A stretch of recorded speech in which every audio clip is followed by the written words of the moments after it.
بقول لك هو الكلب ده بتاع ايه؟ الكلاب دي بتكشف المفرقعات او المخدرات. الله يطمنك. يا طالب فتش لي الشنطه الكلب هو عليها وطلع لي صاحبها بره الصف. اتفضل يا طالب اطلع بره الصف. انا؟ ايوه اتفضل يا طالب.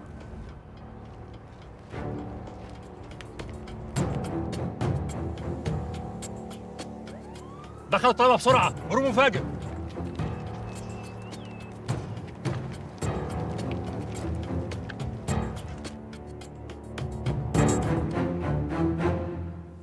فدائي فدائي فدائي فدائي فدائي فدائي، لو مت يا أمي ما تبكيش، راح أموت علشان بلدي تعيش.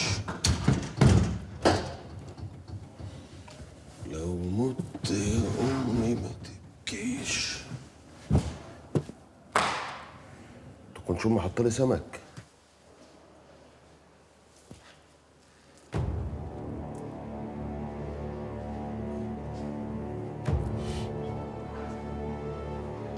حشيش.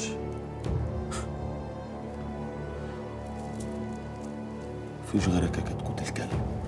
حد يعمل فينا؟ ايه يا كتكوت عمل لك ايه؟ الواد ده حرامي. خد يا عم ال 200 جنيه مني انا هم، وكفى الله المؤمنين شر القتال. مش هنسالك الجميل ده ابدا. ايه اللي موقف كل ده يا زيد؟ مش قلنا الطابور بدأ؟ معلش يا فندم كنت برتب شنطتي بس يا فندم. ما انت بتاعش من بدري ليه؟ وحاطط ايدك في ظهرك ليه؟ وانا بركب القطر الصبح يا فندم حد طالع بقفص خبطني في ظهري. هدهن هوموكلار واجي ورا سيادتك على طول. طب يلا يا زيد. حاضر يا فندم.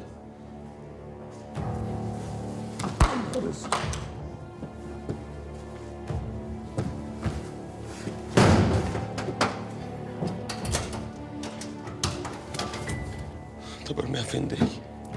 اكلها؟ اعمل فيها ايه؟ حاضر يا فندم. خد. ما سمعتش حاجة عن المخفي اللي اسمه زين؟ زين دلوقتي تلاقيه بيعوم في بحر الظلمات. لو كان حصل له حاجة كان زماننا سمعنا. اسمه سعد، أكيد مكتمين عن خبر. يكون شافها قبل ما يوصل. استحالة، أنا حاططها له بيدي في قعر الشنطة، تلاقيهم مدورينها مع تحقيقات. مش هيعلنوا عن حاجة زي دي غير لما يحولوه للمحاكمة. يا قهر القلب أبوك عليك يا زين. ده مش بعيد صالح الجناوي يروح فيها. هم ولاد حلال ويستاهلوا. إن كان زين والله صالح.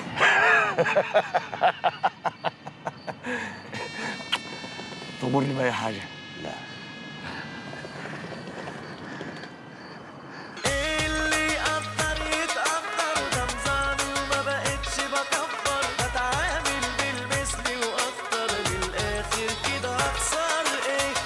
الناس بتسوق لو عدي وانا راحتي دي اهم ما عندي، والدنيا مش كلها وردي، والطيب ده يغلى بيه، والله يسهل لك روح يا حبيبي الباب مفتوح، اتفضل الف سلامة بلاها ملامة بلاها اللي يقدر يتقدر ده نظامي وما بقتش بكبر، بتعامل بالمثل واكتر، للاخر كده ايه؟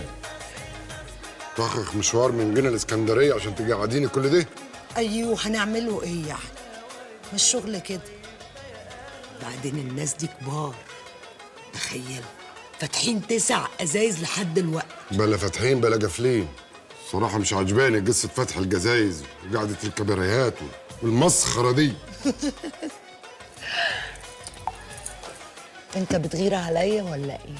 لا، بس ما احبش حد يشاركني لقمتي. وهي فين لقمتك دي يا حسرة؟ مش لما نبقى له اسمه.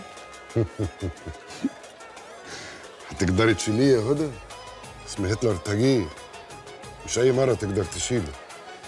بس انا نقدر نشيله، ومش بس نشيلوه، ندلعوه ونهننوه ونقعدوا تحت رجليه لحد اخر العمر. هتعيشي في القصر بتاعي ومفيش كباريهات. مفيش كباريهات، بس بشرط على سنة الله ورسوله، على سنة الله ورسوله، ومفيش خلف. مفيش خلف. كفاية عليات، هي اللي تتجوزك تفكر في خلف. اللي هتعيش معايا مش هتفكر يا هدى، هتلر بس اللي هيفكر. صحتك.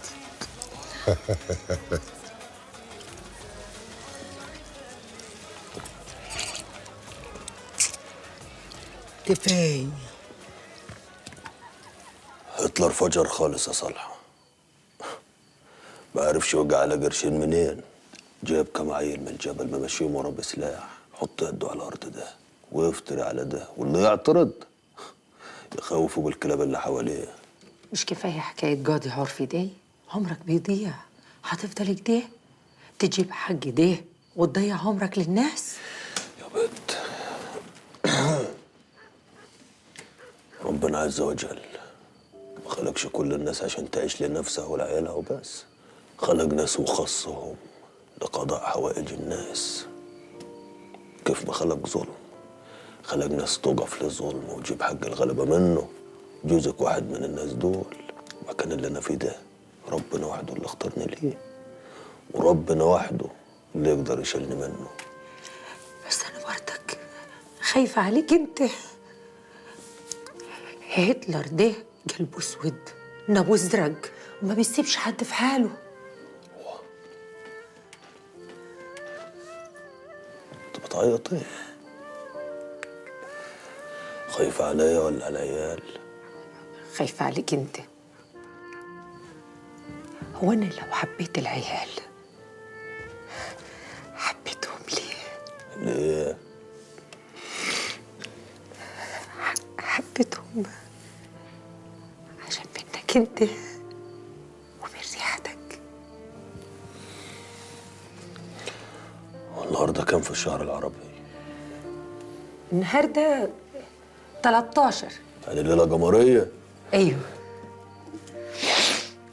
طب طفي النور ده. ليه يا صالح؟ احنا قاعدين. يا بت النهارده شكلها ليلة مباركة، وظهر كده إن العيال هيزيدوا واحد. جرى ايه يا صالح؟ والناس بتكبر بتعجل وانت بتكبر بتصغر ولا ايه؟ انت الكلب اللي بتحسدني ده. انا اقول لك السر فيه. فيه؟ والله يرحمه كان على طول يقول لي يا صالح، جدر الشجرة الأصيلة